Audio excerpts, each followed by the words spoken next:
itatanggap nyo na ganun talaga kalupit ang Diyos. Hindi mo malupit ang Diyos. Hindi siya malupit. Hindi nyo ako makukumbinsi dyan.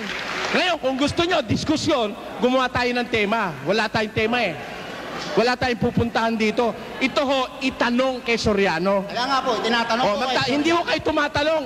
Pinasasama nyo ang Diyos ko na hindi ko papayagan kailanman gawin nyo.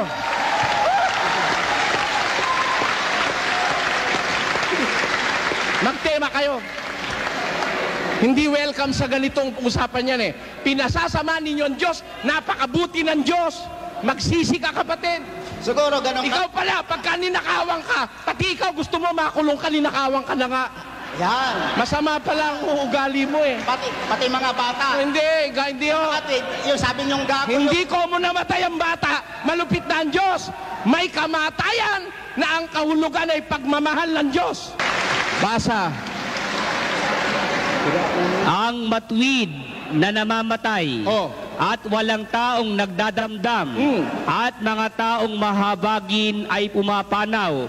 Walang gumugunita na ang matuwid ay naaalis sa kasamaan na darating. Danyo, baka may mas masama pang dadating, kaya kinukuha na ng Diyos ang buhay mo para iligtas ka na doon sa mas masamang darating.